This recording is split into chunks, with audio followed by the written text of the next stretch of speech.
great singing. Please remain standing.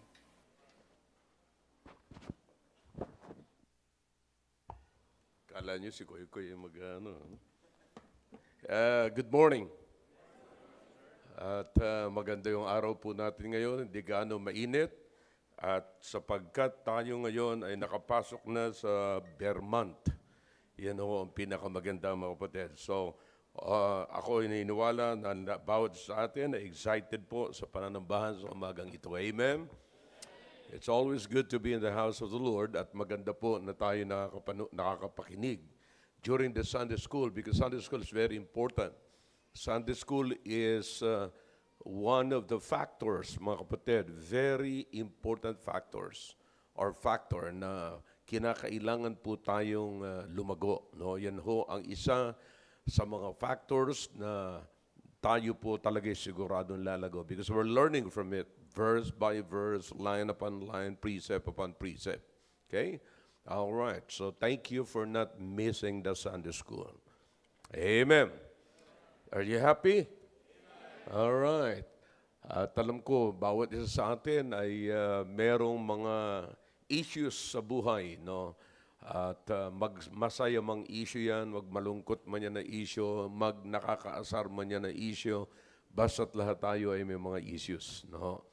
But I believe wala hong gaganda pa sa pinakamagandang issue sa Diyos. No? Yun ang pinakang the best na issue. Yung may issue po tayo sa Diyos. Okay? All right. And alam nyo, kagabi ay may mga natatanggap po ako ng mga prayer request sapagkat yung ibang mga kapatiran natin ay medyo nakakaranas ng health problem, you know. Kaya kinakailangan talaga ng panalangin. No? Alright, so if you have your Bibles now, ay bubuksan po natin at pagpapatuloy ko po. Alam nyo, ako po'y patuloy na bumabawi pa. Kagabi talagang hindi ko maramdaman kasi napakaaga. Siguro mga before 10 o'clock ay inaantok na ako. Hindi ako dating ganyan eh. 2:00 ng umaga, malakas pa ako eh. Madaling araw, nagre-review po ako niyan. Pero kagabi, before 10 o'clock, talagang iba yung pakiramdam ko. And nung ako po ay sumama kila Brother John sa Amerika sa pag-hunt. No? At nagsiset kami ng mga pagkain ng mga usa during the daytime. So, sinusuong po namin yung initan, yung damo, yung mga matataas sa amin damo. Hindi ko namamalayan, iba pala yung init doon, saka yung init natin dito. And then tumatama sa akin yung mga damo. Ako po ay yung naka-t-shirt lang. Kasi okay naman eh. Pinagpapawisan din ako. So napapansin ko siya, naka-long sleeve siya na shirt. Sabi ko, ano kaya?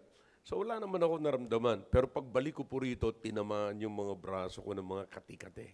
Grabe ho, ang tawag daw po pala doon is photodermatitis. Pero huwag kayong mag-alala, hindi naman nakakahawa. Alright, so hindi ko kinakailangan maglagay ng face mask dahil lang sa kati. Parang hindi nyo gano'n naunawaan yun. Well, anyways, tuloy na po tayo para, kaya sabi ko, yung that time, sunod-sunod na dapat ay nag-aaral ako, nauubos yung time ko sa pagkamot kaysa pag-aral. Alright, so talagang wala kayo sa kondisyon, mga kapatid. 2 Corinthians chapter 9 in verse number 8. Actually, marami po tayong verses uli. Nabubuksan po ngayon, katulad po ng mga nakaraan na binuksan po natin. We might go back to it, and I would like to encourage you to go back to it and reread the passages hanggang sa maging familiar po sa atin at marami po tayong matutunan mula po sa mga talata na yon. Alright? 2 Corinthians, okay? 2 Corinthians chapter 9. We'll read verse number 8. 2 Corinthians chapter 9, verse number 8. Ipagpapatuloy po natin, ito yung part 2 as I promised you last Sunday, na ipagpapatuloy po natin ang aralin patungkol sa realigning our finances, no? At Nakikita niyo po ba, mga kapatid? It's amazing, no, na ang Diyos ay marami siyang sinasabi patungkol sa finances, yung mga budget natin, yung mga money issues natin, yung mga ganyan. At marami siyang sinasabi, even the Lord Jesus Christ. It was also tackled or discussed even in the Old Testament. Pansin niyo po. So, alam niyo, by the way, meron nagpapadala po sa akin na laging mensahe patungkol sa tithings, you know. Alam niyo ngayon, ang issue sa Amerika, tinatanggal na po yan lahat.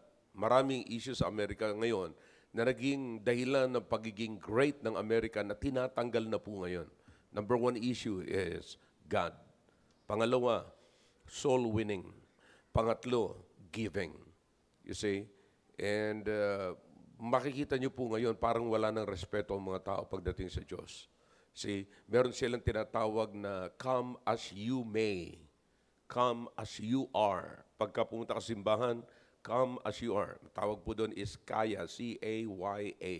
You see, come as you are. Ibig sabihin, kagigising mo pa lamang, huwag ka na maligo, kung suot mo pagtulog, pumunta ka na sa church. It's okay.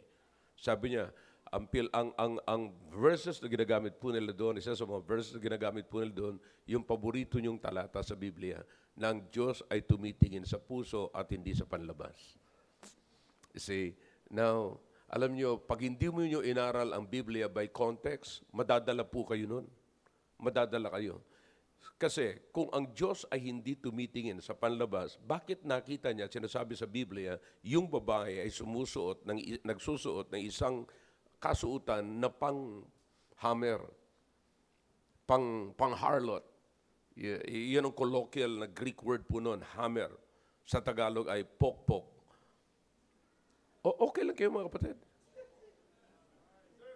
Alright. So, yun po yun. So, kung ang Diyos ay hindi tumitingin sa panlabas, bakit nakita niya yun? Diba? Yung a woman with the attire of an harlot. You see that? So, kung hindi ang Diyos concerned sa panlabas natin, bakit nakita niya at binigyan niya ng ganon? Na yung babae, hindi naman siya harlot, kaya lang yung attire niya ay pang-harlot. Yeah? So, yung mga bagay na yan, alam niyo, sabi ko nga doon sa nagpapadala sa akin, kasi dati ko, nakakaawa naman, matagal yun dito sa atin eh. Dati po yung Marines. Bagay, hindi ko magtataka, Marines eh. Recon pa. Yeah. So, matagal po siya na umaten sa atin nung araw, napunta sa Amerika, at doon kung ano-anong natatanggap niyang katuruan, tapos meron silang Filipino congregation, and most of the congregation like that, mga kapatid, is not just really for, you know, church na talagang as a church, but most of that, hindi naman ko sinasabing lahat, ay mga panglibang lamang po, mga kapatid. Mga libangan. Kaya yung mga tao pupunta doon kasi walang malibangan, punta sila doon just for the sake of the fellowship. In fact, winarningan ko si Brother Daniel patungkol sa bagay na yan. Ingatan mo na ang church natin ay maging katulad ng mga ganyan doon sa Australia. So, we cannot allow that. Okay? Alright, so pinapadala ko lagi patungkol sa mga ganoon. Sabi ko, marami akong katuruan dyan sa YouTube. Puntahan mo yung aking site patungkol dyan. Yun, tumigil po siya. Kasi may mga binibigay siya ng mga big men sa Amerika, mga evangelists like Billy Graham back in his days. No? Kasi si Billy Graham, isa po yan, siya ay naging evangelist, nagtuturo po yan na ang sabi niya, tithing is a sin. See? Meron pa po yan, ilang mga kakilala ko po dyan. Ganun lagi ang katuruan po nila. Pero nung pinapakinggan ko yung mga basis nila sa Biblia, mga kapatid, man, shallow as grabing pagka-shallow, mababaw. No? At aaralin mo yung context. Ang isang rason lamang doon, mga kapatid, is this. Ang buong akala nila, pinapakinggan nila ng mabuti na ang tithing ay nasa law. Yeah? Nasa law. Pangalawa, ang tithing ay para sa mga Hudyo lang. See that? So, number one na pang-ribat ko po doon is this. Bakit kung yan ay nasa law, bakit nakafocus lamang, sinisingle out nila ang tithing at hindi na yung ibang issue sa law? So, what's the purpose? So, walang iba kundi binubugbog nila yung finances ng church. Sapagkat pagka lumiit ang finances ng church, kapatid, liliit ang gawain ng simbahan, na gawain ng Panginoon. See, ano pang maaabot? Di ba? So, yun ang dapat isipin nila. Pangalawa, sabi ko nga, kung yan ay salonga, sabi ko, bakit sinisingle out niyo yung tithings? Ba't hindi nyo pinag-aaralan pa yung sinasabi doon na thou shall not kill? Okay? Bakit? Bakit hindi yun? Bakit hindi kayo nakafocus doon? Di ba? So yung mga bagay na yan, napakasimple lamang. And minsan ginagamit nila yung Malakay chapter 3, doon lang sila sa chapter 3. Di ba sinasabi ko sa inyo, pag-aralan niyo chapter 1. So Malakay is more on trusting God rather than tithing, giving tithes to God. See? So, because if you cannot trust God, you cannot give your tithes to God. Yeah. Ulitin ko po, kung hindi mo po pagkatiwalaan ng Diyos, hindi mo ibigay ikapumo sa Diyos. Dapat yung malaman po yan. So, daming aralin ho, mga kapatid, na dapat talaga scrutinize ng mabuti, aralin ng mabuti, line upon line, precept upon precept. Yan po yung sinasabi ko po sa inyo. Okay? Alright, so ang issue natin ngayon is about realigning our finances. Look in verse number 8. Okay. Alright, look in verse number 7. This is the Apostle Paul, mula po sa verse number 7 para makita po natin, okay? Verse number 7. Every man according as he purposeth in his heart, so let him give, not grudgingly or of necessity, for God loveth a cheerful giver. Okay? Now, let me tell you something. Kasi baka lang kayo madaanan ng mga taong ito na nagsasabing sila ay Baptist, pero hindi na sila naniniwala sa tithings, at ito ngayon ang ginawa nilang substitute sa tithings. Okay? Saan sila dito nakafocus, mga kapatid? Ang focus nila is nasa God loveth a cheerful giving. Okay? God loveth a cheerful giving. Now, kapatid, kahit saan mo gawin, pagka cheerful ka, God will always love you. Saan mong banda? Nagsusoul winning ka, cheerful ka, nagsusoul winning. Dito, pagdating sa giving, kapatid, it doesn't mean, kapatid, na kahit magbigay ka ng less 10%, basta ikaw ay masaya, mahal ka ng Diyos. Now, hindi po yun ang essence dito. Pag hindi mo pinag-aralan ang context nito, mga kapatid, talagang mapapawala ka. Kasi mga Corinthians, ang yayabang nito, mga kapatid, naalala nyo, mga carnal na mga tao, ito focus on material things. So, nagpapaanuhan sila, nagpapalakasan, nagpapagalingan, you know. So, yan ang ano dito. But, in essence, hindi po ito, walang sinabi dito, mga kapatid, na ito ay kahalili ng tithings. Okay, or substitute. Naunawaan nyo? Alright, so I hope nasundan nyo. Now, verse number 8. And God is what? Able to what? Make all grace abound toward you, that ye, always having all sufficiency in all things, may abound to every good word, good work. Okay? Now, makikita niyo po, naniniwala tayo that God is able to make everything, no? To make all grace abound, you know? Yan ho ang pinakamaganda. Pagka sinabing biyaya, kahit hindi mo hingin, you know, kahit hindi mo hingin, darating. Yan ho ang biyaya ng Panginoon. In other words, sa isang, para hindi po kayo laging maliligaw ng salitang grace. Kasi lagi po natin ginagamit yan sasabihin natin, kumusta ka? By the grace of God, I'm okay. So anong ibig mo sabihin ng grace of God dyan? Pag sinabi mo, by the grace of God, I'm okay. Yeah? Sinasabi lang natin yung words kasi narinig natin sa iba. But if the truth be told, hindi po talaga natin alam. Now, para hindi po kayo gaanong maligaw, pag nakita niyo po yung grace na yan, it is the favor of God. So pagka sinabi mong, I'm okay by the favor of God. So I'm okay because nasa akin lagi ang pabor ng Diyos. Nakuha niyo po, mga kapatid? Alright. So, makikita nyo rito na mag-a-abound. Nais ng Diyos ipag-abound, pasobrahin, pag-apawin yung biyaya niya sa atin, yung pabor ng Diyos sa atin. So, paano mo nakuha yung pabor? Sabi ni Paul dito, ay kinakailangan, mga kapatid, na ano man ang gagawin natin, lalong-lalo sa pagbibigay, kinakailangan masaya. Pagka sinabing masaya, nauunawaan natin at ito ay mula sa ating puso. Alright? So yan po yan. So makikita po natin, yun ho ay pamamaraan. You see that? Now, kaya sinasabi ko sa mga tao na mga nagtuturo ng ganito, sasabihin nyo lamang na parang biyaya o kung anong binubukal ng iyong puso, anong pagbibigay. Ang issue na naman dyan, mga kapatid, is anong klaseng puso meron ka? Baka ang puso mo ay kuripot, di kuripot yung pagbibigay mo. Yeah. Nagkakaintindihan po ba tayo, mga kapatid? Pag hindi maayos ang puso mo, ay hindi maayos ang pagbibigay mo. You see, alam niyo ba, mga kapatid, marami nagbibigay, pwede namang ngumiti, pero ano ba talagang ibig sabihin ng cheerful? You see, lahat po yan ay merong basis, mga kapatid. Walang tatawa na walang dahilan. At kapag tumawa ka na walang dahilan, kapatid, delikado yan. Alright? Alright, tayo po'y sandaling manalangin. Dakilang Diyos, marami pong salamat sa mga salita nyo na aming binasa. Pagpalain nyo po ito na maging batayan po ng aming paniniwala sa pagbibigay.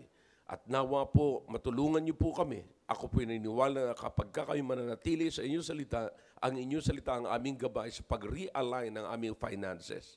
Pagpalain nyo po ang lahat ng ito. At ingatan niyo po ang mga kapatiran din, naglalakbay, pangkasalukuyan naglalakbay patungo po rito, upang makapakinig po sila ng inyong salita at maabutan po nila ang mensahe pong ito. Ito po ang aming dalangin sa pangalan po ni Jesus. Amen. All right, thank you. You may be seated in the presence of our God. Okay? Now, everybody pay attention, mga kapatid, kasi i-review ko lamang po, mga kapatid, kasi yung realignment, ibig sabihin, is everybody ready na? Kayo nasa likod. Say aloud, amen. Kayo nasa taas. All right, okay. Now, pay attention, and I don't want you to miss this, kapatid, kasi, you know, sabi ko nga sa inyo, sa tuwing nagka-counsel po ako, karamihan ng problema is finances. Okay? Finances. At ang nakikita ko lamang po, mga kapatid, ay talagang kinakailangan natin tignan ng mabuti. Now, kung natatandaan niyo po, mga kapatid, yung sinabi ko po sa inyo nung nakaraan, so makikita natin, ito ay prinsipyo ni Paul na nakikita po natin sa salita ng Diyos na ito po ay aprobado ng Diyos. As long as it is in the Bible, whether, kapatid, pag sinabing nasa Bible po yan, hindi man po yan mismo mula sa bibig ng Panginoon, yan ay mula sa bibig ng ibang mga tao, pero ipinahintulutan ng Panginoon na mailagay po yan dito para meron po tayong matutunan. Nakuha niyo po? That is the beauty of the Word of God.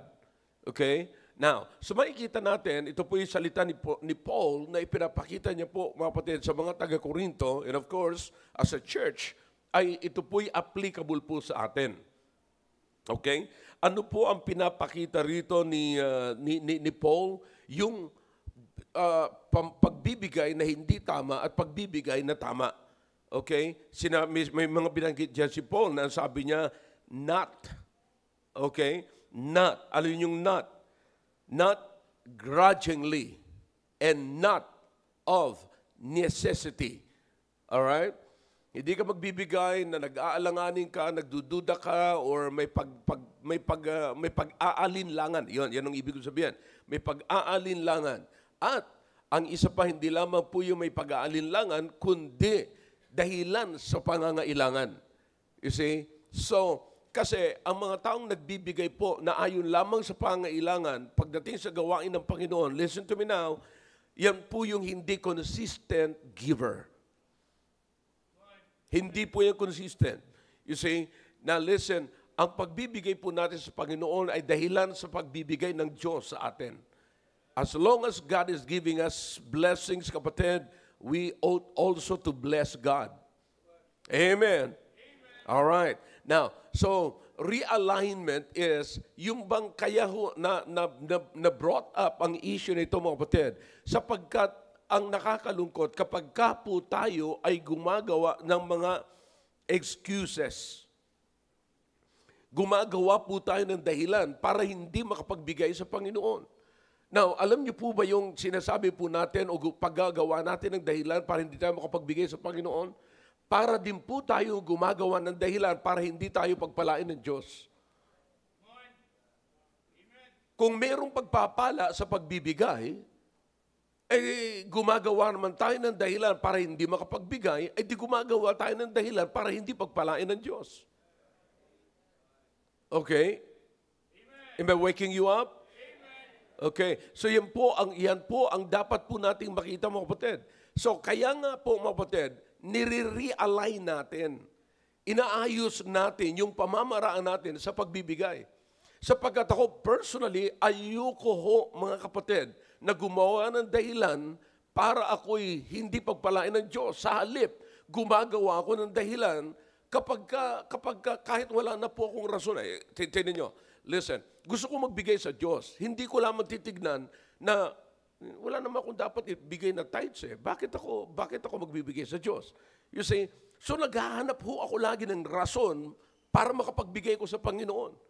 You see, now if you're looking for a reason to give God, you see, you will always find a reason. You can. Is everybody listening? Amen. Lagi po kayo makakahanap. Lagi pong may dahilan. Kahit na po sino sa atin dito mga kapatid, may sweldo ka o wala, you see, meron kang estudyante ka o wala, o bata ka pa man, listen, kapag ka ang bata, mga kapatid, naturuan ng pagbibigay sa Diyos, no? Maturuan, hindi lamang yung pagbibigay sa Diyos. In fact, ang unang-una dapat nating malaman, mga kapatid, at matutunan, ay kung sino ang Diyos. You see, now, dapat makilala natin ang mabuti ang Diyos para maunawaan po natin kung bakit tayo magbibigay sa Panginoon. See, actually, yan ang binanggit ko po sa inyo. Pagdating sa pagbibigay, all right, you've got to have a good reason why you are giving something to God or giving your money to God. It is not just bringing the 10% back to God, but more than that, you can give to God. You see, na-realize ko nga po, ang pagbibigay ko sa Panginoon, it's not just 30%. You see, na maraming beses po na ako'y nagbibigay sa Panginoon ng 60%. You see? Now, listen to me now. Here's the thing, kapatid. If you can open your Bible in the book of Deuteronomy chapter 8, this is it. At ito ang pinapakita ko po sa inyo na pinakang core, okay? C-O-R-E. Pinakang core, mga kapatid, na principle for realignment. Okay? So para ma-realign po natin yung finances natin, listen, wag gawin natin kakalimutan na kilalanin lagi ang Diyos. Yan ho yung binanggit ko po sa inyo. Alright, let's go to it. Puntahan po natin yung Deuteronomy chapter 8. Alright? Deuteronomy chapter 8.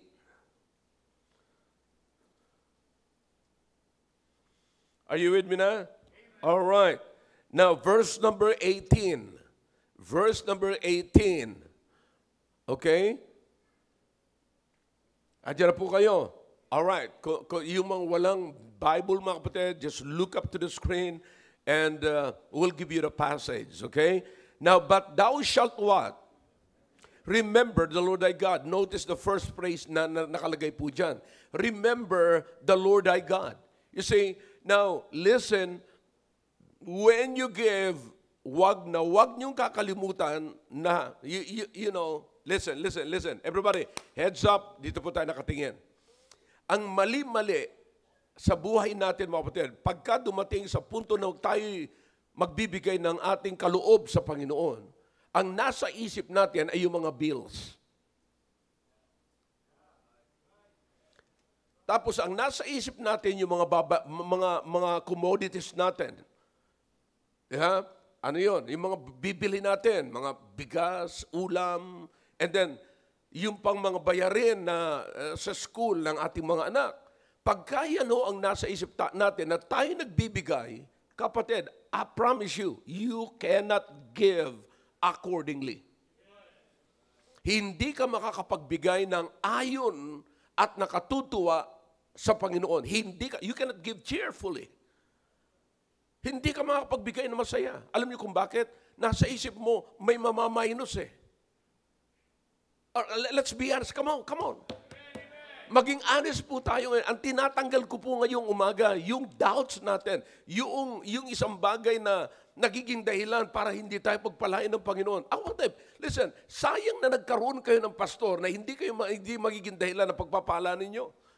Ang trabaho ko po rito, sabihin sa inyo ang kaugalian ng Diyos. Ang trabaho ko rito ay sabihin ko sa inyo kung saan natutuwa ang Diyos. You see, hindi ako nandito mga kapatid na sabihin sa inyo na pag hindi ka nagbigay, magagalit sa inyo ang Diyos, ay curse sa inyo ng Panginoon. Bago natin pag-usapan yun, dapat makilala nyo muna kung ano ang gusto ng Diyos at kung saan natutuwa ang Diyos. Di po ba? How do you like it? Come on. Ang problema ngayon ng mga churchgoers, mga kapatid, they just come. They just come and go. They don't mind learning.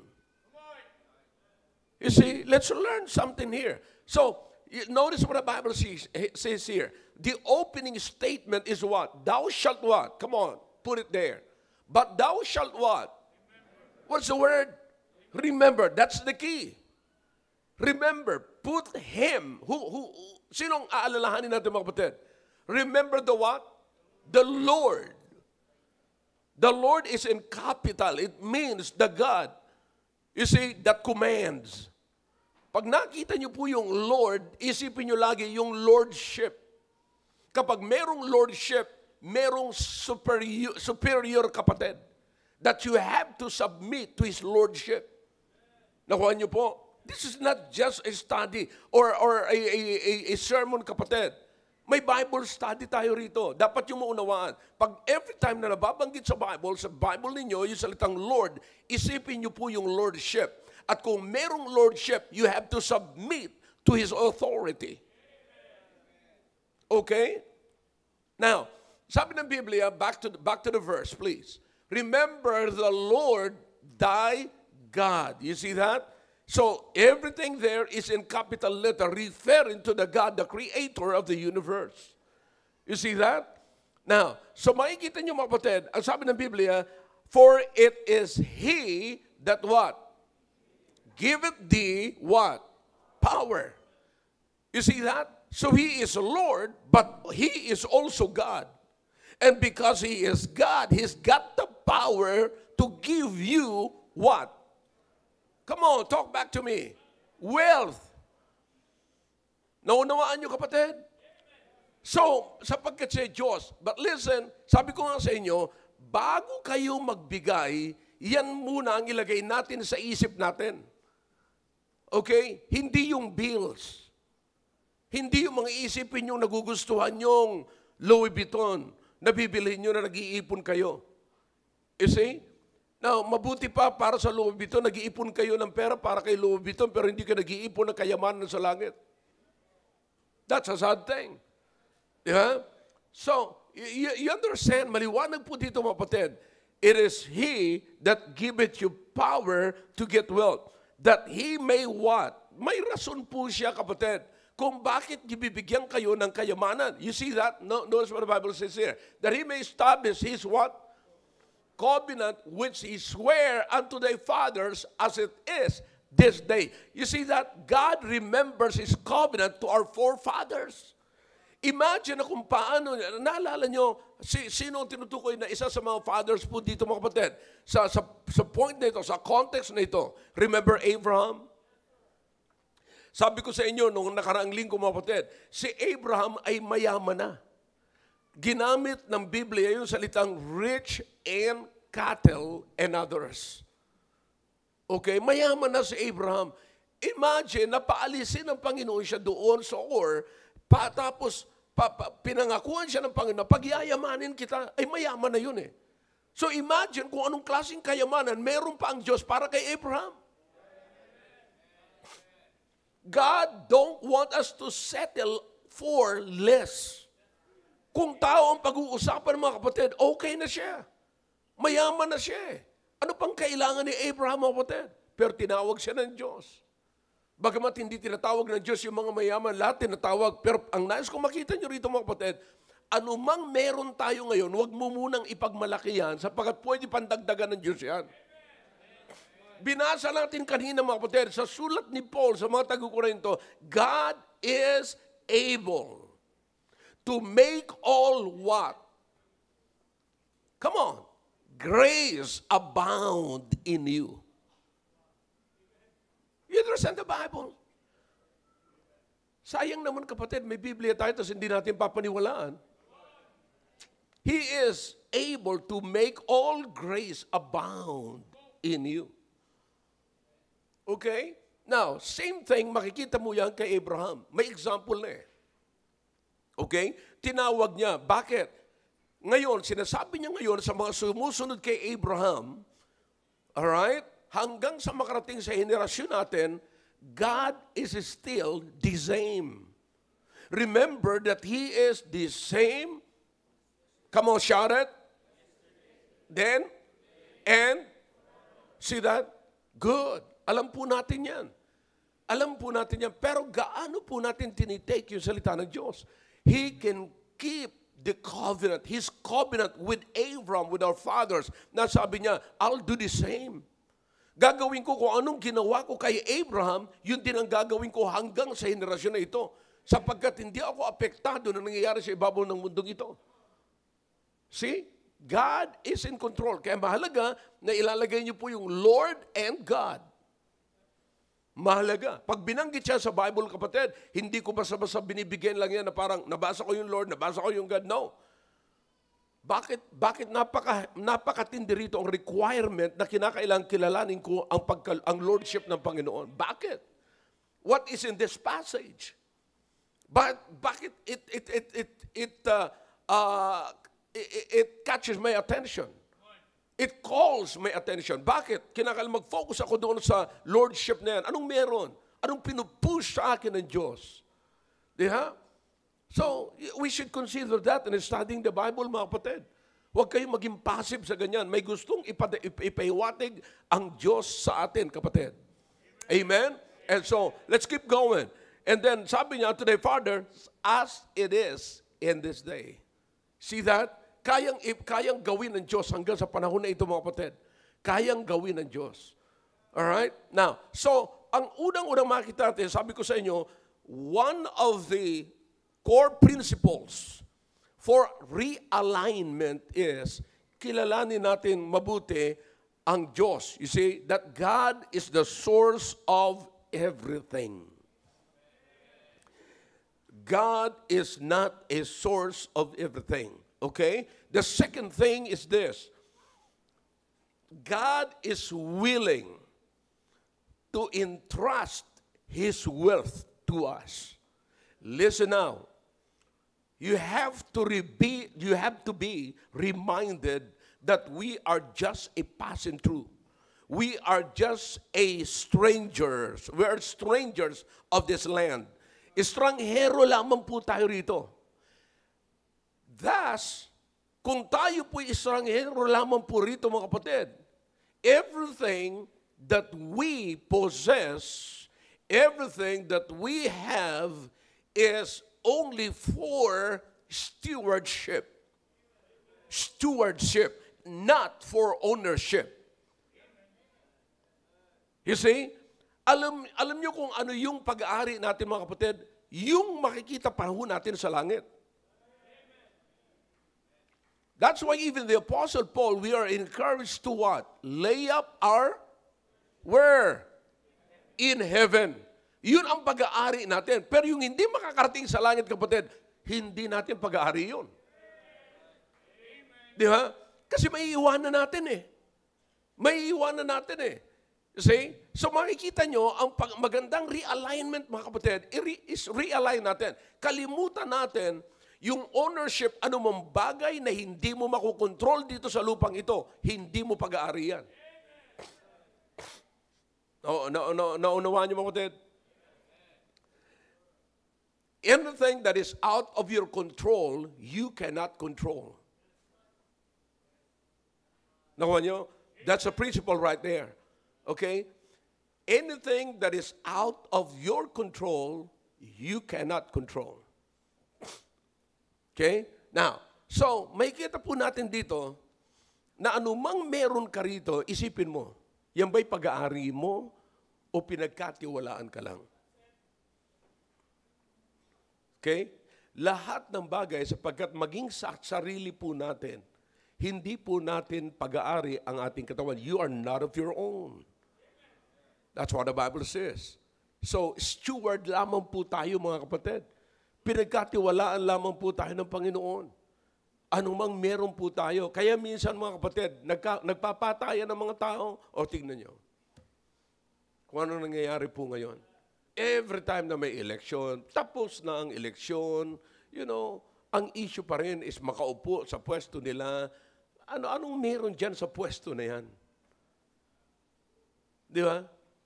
Pera na inaakala nila na pag-aari nila. You see? Pero alam ng Diyos, kung, ang kagandahan mga kapatid sa Bible, alam ng Diyos kung paano kunin ng Diyos ang Kanya. Sasabihin ng Panginoon, hindi yan iyo.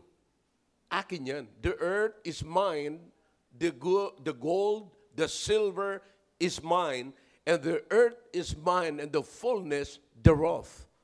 Pag inari ng tao, patutunayan niya mga kapatid. Sino mo? All right. Are you watching? Sa Kongreso ngayon,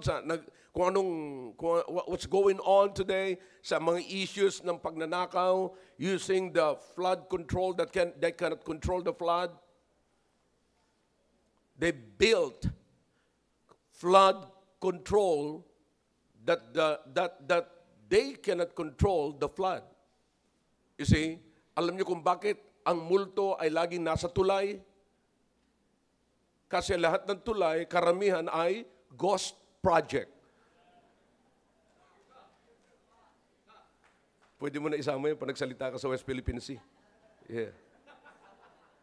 Delikado. Pagkatapos mo sabihin niya, kinabukasan, wala ka na sa West Philippine Sea. Yeah? Napansin niyo mga kapatid, pagka darating na kayo sa tulay, takot na takot kayo, baka may multo rito. Kasi nga, ghost project yun eh. Okay ba yan? Tapusin na natin to. Nakakuha na kayo. Alright. So you see mga kapatid, it's only stewardship and not ownership. Remember that. Amen? So true financial success involves managing God's property. Yan ang pagre-realign mga kapatid. Yan makikita po natin. Ang tagumpay, tandaan nyo, ng finances is marunong kang pagkatiwalaan ng Diyos. Yeah. Marunong kang pagkatiwalaan at papakita mo sa Diyos na pwede kang pagkatiwalaan ng Diyos. You see? Now, you understand mga kapatid, listen, ito huwag niyo kakalimutan. Anumang meron tayong profesyon, business, sa ibabaw ng lupang ito, tandaan niyo, pinagkakatiwalaan lang yan. Pinagkakatiwalaan tayo ng Panginoon. Ngayon, listen, take this. Everybody heads up. I don't want you to miss this kasi napakahalaga po nito mga kapatid. Nandito po kayo sa church na sinasabi ko po sa inyo na anumang meron kayo, pinagkatiwala yan sa iyo ng Diyos. Na yung kung pinagkatiwala yan ng Diyos, ipagamit natin sa Diyos. Na bilang pastor po ninyo, listen, pastor po ninyo, ako mismo ang nag-i-encourage, ang natuturo sa inyo na ito ang gustong mangyari ng Panginoon sa inyo. You see? So makikita nyo po dito, marami tayong mga professionals dito, marami rin tayong mga skilled workers po rito mga kapatid. Anong ginagawa ko?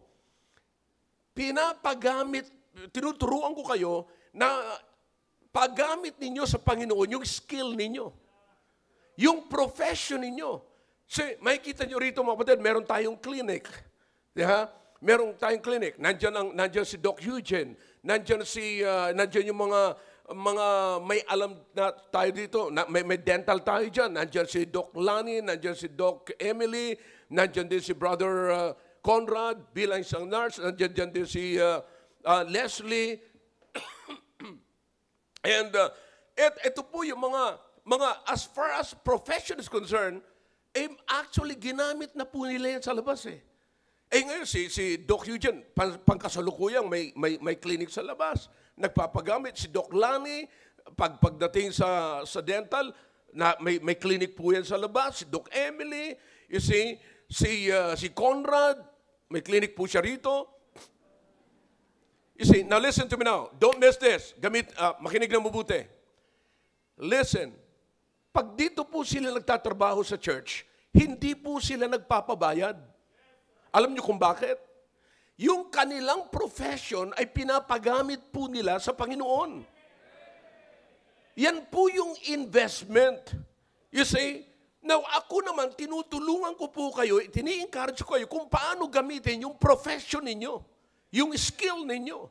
You see, marami rito. Sila Brother Tito, magaling yan sa air conditioning. You see, every time na nagtatrabaho yan dito, bibigyan ko ng ayaw yung tanggapin. Bakit, Pastor? Pagka binayaran mo ako, pagka binigyan mo ko ng pera, binayaran mo na yung profession ko, yung aking vocation. So, ano pa yung ginamit ko sa Panginoon? Ano pang pinakinabang sa akin ng Panginoon? That's a good reason. You see? So, hindi ho natin pag-aari yan. Steward po tayo ng Panginoon. You see? Kaya nga po, mapatid, ako ini-encourage ko kayo na ipagamit yung profession ninyo, yung skill ninyo sa Panginoon. Bakit? Investment po yan. Okay? Investment po yan. Kasi sabi ko nga sa mga full-time nagsuko ng buhay sa Panginoon. Kung nagsuko kayo ng buhay sa Panginoon, sisweldohan kayo ng katulad ng sweldo ng mga tao dyan sa labas. Ano pang sinukuan ninyo? You see that? So, napakasimple lamang po, mga kapatid. That's my principle now. So, in this case, mga kapatid, let's prioritize giving sa Panginoon, hindi po sa atin. Alright? Yung pagbibigay. Kasi nga po, nire-realign natin ang lahat. Aayusin natin ang lahat na pag sinabi natin realign, nakafocus po tayo sa Panginoon, sa kalooban ng Panginoon, at anong gusto mangyari ng Panginoon sa buhay po natin. Alright? So, paano po natin yan? So, makikita po natin dito, mga kapatid, na yung pagbibigay ay yun ang pinakang susi ng prinsipyo po natin pagdating sa pananampalataya natin sa Panginoon, katulad ng binasa po natin sa 2 Corinthians chapter 9, verse number 8. You see that? So, yan ho ang pinakang susi, mga kapatid. Don't miss that. Nanghihinayang ako. Pagka na-miss nyo po ito. Kaya minsan, kulang, hindi na natin ma-prioritize. Hindi na tayo makapagbigay sa Panginoon. Kasi, kahit maliit, ito nakakapagtaka eh. Hindi nyo lamang maririnig sa akin. Pagka pumunta kayo sa YouTube, hanapin nyo si Ramon Ang, yung kanyang mga sinasabi, mga kapatid, isang billionaire.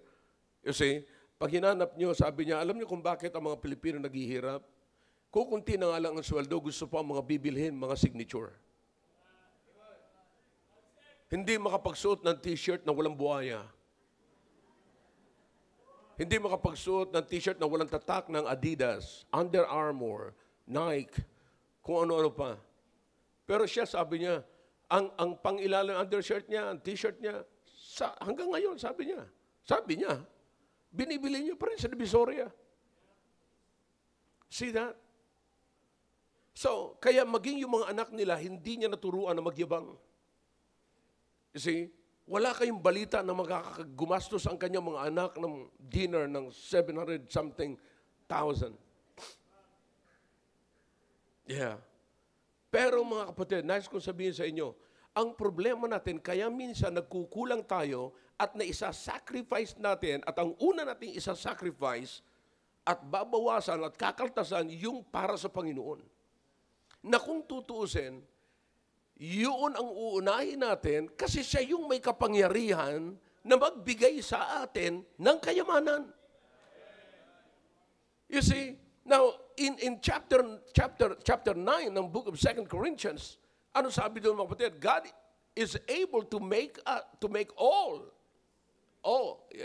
grace abound toward you, that ye always having all sufficiency in all things. Sufficiency in all things. Suficiente. Sa lahat ng bagay. Ay bakit naman sabi niya, bakit naman puro lamang tayo? Kulang eh. Tapos kung hindi man yan kumulang kapatid, sasabihin natin, tama lang. Aba kapag kaya na lagi nating sagot, hindi totoo ito. Kapag kaya na lagi nating sagot, pinapalabas natin na wala tayong Bible. Pinapalabas natin, hindi totoo sinasabi ni Paul. Always having all sufficiency, always ha? Always. Tandaan po natin, ito'y galing sa bibig ni Paul. Sulat ito ni Paul sa mga taga-Korinto na aprobado ng Diyos. Inspired by God. Diba? Inspired by God. Sinabi niya, always having all sufficiency in all things. What is your all things? Na masasabi niyo sa lahat ng bagay sa buhay ko, meron akong all sufficiency. Sapat. Ang Diyos ba ay sapat sa buhay po natin? Pag hindi ang Diyos sapat sa buhay natin, maghahanap tayo ng iba. Kaya nga yung ibang mga kapatid, hindi lang Lord ang hinahanap niya, pati gambling Lord, hinahanap niya rin. Pati mga political lords ay hinahanap na rin. Di ba? Pero mas matinding maghanap sa mga political lords ngayon, yung NBI. See that? So you understand what I'm saying, mga kapatid? Nakikita niyo po ba na napakahalaga na maunawaan po natin ang prinsipyo na ito? Alright? So, by that, matututo tayo, mga kapatid, ng tinatawag na contentment. You see? Kung wala po tayong contentment, tatandaan niyo po ito, mga kapatid. Lahat ng atin pong pananalapi ay kulang. Lagi po tayong starved. Lagi po tayong gutom. Lagi po tayong naghahanap. Laging parang wala talaga. Wala. Pero pag chinek niyo, mga kapatid, alam niyo yung pinakamaganda, matindi rito, mga kapatid.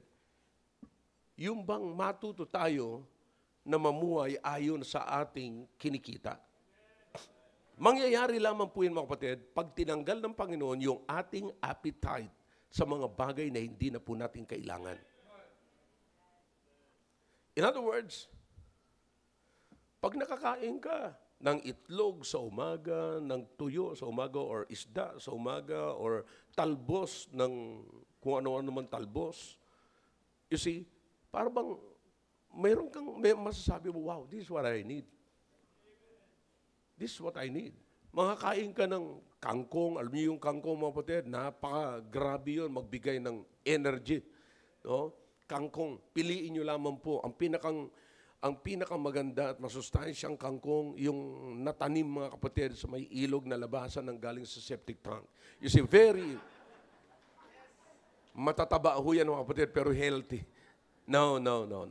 Now, you understand, tayo po doon sa Tarlac, yung isang fish pond po doon, punong-puno ng kangkong. Yeah, punong-puno ng kangkong. Nag-iisip nga ako magdala rito eh. Pero, ang sarap ho ng kangkong na inaadobo, mga kapatid. Oh, I promise you. Adobohin niyo yung kangkong, haluan niyo lamang po ng mga pork chop and chicken legs and, you see, so ang sarap, biro-biro mga kapatid, talbos. Imagine, pag kinain mo na yung ganon, at nakita niyo mga kapatid na parang busog na busog ka, sasabihin mo? Parang wala ka ng appetite sa mga bacon, wala ka ng appetite sa mga sausage.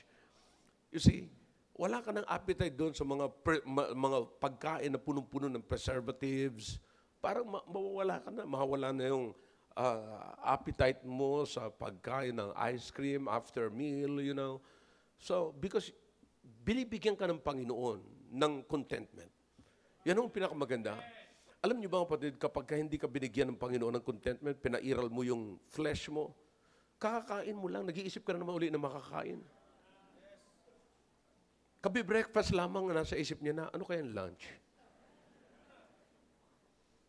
Hanggang sa dumating ka na doon sa kalagayan mo na habang kumakain ka, nagugutom ka. Napakahirap, ano? So, makikita niyo po ang mga bagay na ito. I-check niyo yung realignment na ito. I-check nyo. Tapusin ko muna ito. Series naman po ito eh. Hindi pa ako tapos eh. Pero dito ko lang muna tatapusin ngayon. I-check nyo lamang po, mga kapatid, kung ito bang mga nandito, kinikilala ko ba talaga ang Diyos na siya ang source? Di ba? Binanggit po natin last Sunday, yung passage na nagmumula po sa Proverbs chapter 3, verse number 5. Ano sabi ng Biblia? Trust in the Lord. In all thy, what? In all thy ways acknowledge Him. See? Iyan ang pinakamaganda sa lahat ng inyong pamamaraan. I-acknowledge mo, kilalanin mo ang Diyos. And He shall what? Direct your path, your ways. See that? Yan ho yung napakahalaga mga kapatid. Nabibigyan dapat natin ng pansin sa buhay po natin bilang isang Kristiyano para hindi po tayo darating doon sa punto ng buhay natin na sabihin natin, alam mo talagang kulang, grabe, kulang-kulang talaga. You see? So, hindi natin alam, hindi pala yung budget ang kulang, tayo ang kulang-kulang. Yeah. So that's a problem. Okay? You got realign. Subukan nyo i-realign mga kapatid. Ang pinakamaganda rito, hingin nyo sa Panginoon, Panginoon, bigyan nyo po ako ng contentment. Bigyan nyo ng contentment. Naalala ko mga kapatid, si Brother Randy Jerovic. No? May business siya, maganda yung business niya. And in fact, sa tuwing magkikita kami, bibigyan niya ako ng coins. And alam niyo mga kapatid, hindi ko binibigyan ng pansin yung coins na yon. Not until, nung pagbiyahe ko na naman, in fact, nung pumunta sila rito, binigyan niya ako ng silver na mapa ng Texas. Kalahin mo. Tapos maliban sa binibigay niya pa ako ng coins, mga silver coins. Tapos may binigay na naman siya sa akin ngayon na nasa Amerika, binigyan niya akong 2 gold na coins na nandun yung picture ni Trump. Sabi niya, di ba, you love America? Sabi ko, yeah. So, this is yours. So, para sa akin, parang drawing, parang papel, parang souvenir lamang mo, mga kapatid. Eh, tinanong si Maki, sabi sa ni Maki, alam mo ba ang isa niyan? Tinignan niya sa sa Google Translator ba yun or yung papakita ng Google kung magkano yung coins na yun. Yung pinakamababa doon sa coins na binibigyan niya sa akin, in fact, hindi ako niya binigyan ng ganun eh.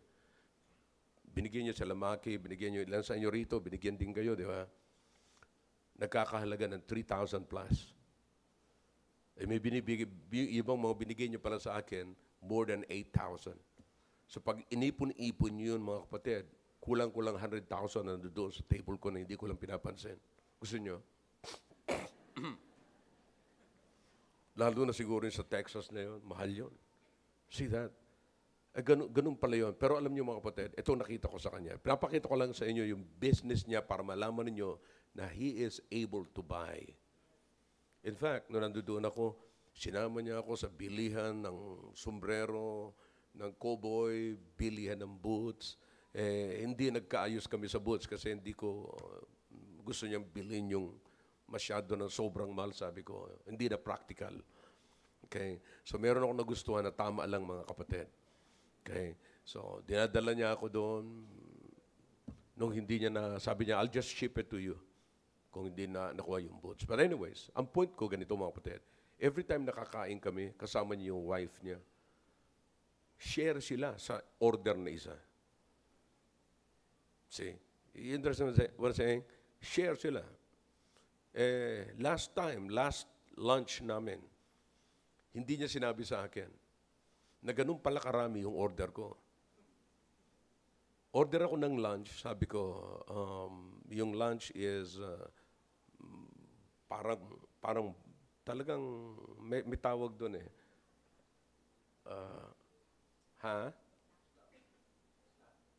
Platters, yeah, platters. Yeah, that's the word, platters. So in-order ko yun. Sabi ko, I like the platters. Kasi may isda mga kapatid, yung hito, yung catfish, and merong magaganda yung mga nandoon. Sabi ko, I like that. Siya yung in-order ko. Siya naman nag-order. Nag-order sila ng hindi kasing dami ng order ko. Pero pagdating ng mga order namin, nakita ko, share silang mag-asawa. Share sila. Pagdating ng order ko, pang-apat na tao. Naalala ko tuloy kayo. Grabe, as in grabe mga kapatid. Mas marami akong inuwi sa bahay ko kaysa kinain ko. Ayun, sigurado ko itatapon na lang yun kasi nilagay ko sa rep eh. Karamihan mga order ko, puro may tira, puro may take out ako. Puro may box. You see? Pero nakita ko sila mag-asawa, sabi ko, nagsishare lang sila. Nagsishare.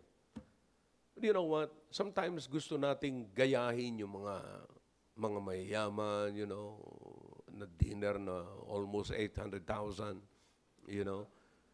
Mga kapatid, ang pinakamagandang pasalamatan ninyo, na pagka kayo'y kumain ng adobong talong, ginisang munggo, na may mga buto-buto, maraming buto-buto, buto ng baboy, buto ng aso, buto ng maraming mga buto-buto eh. But pag hinalo nyo, parang sarap na sarap kayo. Kapatid, it's a gift. You see, makikita mo ang Diyos doon sa bagay na yun. Ako'y nagpapasalamat sa Panginoon. Ano mang kainin ko, talagang nasasarapan ako. Nasasarapan ako at kontentong-kontento ako. Kapatid, tandaan niyo po ito. Contentment is from God. It's not from the flesh. Huwag niyong hintayin na mag-switch off pa yung inyong appetite, saka kayo umayaw sa pagkain. You see? Kasi bago mag-switch off yan, 3 na ang bilbil mo. Okay? All right. Did I help you? Naway natulungan ko kayo mga kapatid at sana po ay makita po natin ang realignment. Sa mga susunod, ito po ay series mga kapatid. No? At ako'y naniniwala lamang kasi ang pinakang point ko rito, ayaw ko na kayo gumawa ng rason para hindi makapagbigay. Gumawa kayo ng rason para makapagbigay, para pagpalain kayo ng Panginoon. All right, shall we all stand please? Dakilang Diyos, salamat po sa natutunan po namin sa Sunday School. Pagpalain niyo po ang lahat ng aming narinig. Kausapin niyo po ang bawat isa na makita po namin, Panginoon, ang inyong kapangyarihan sa buhay namin, ang inyong pong pagpapala sa buhay namin. Nawa po ay matuto po kami na magbigay ng masaya, Panginoon. We will always put in our minds, O God, that Thou art the source of everything. And we will always recognize our stewardship and not ownership.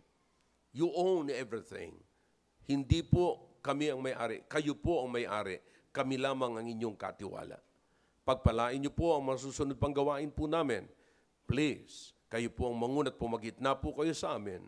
Sa pangalan po ni Jesus. Amen. All right, thank you. Remain standing please and we will sing one more song and then we will recognize our first-time visitors and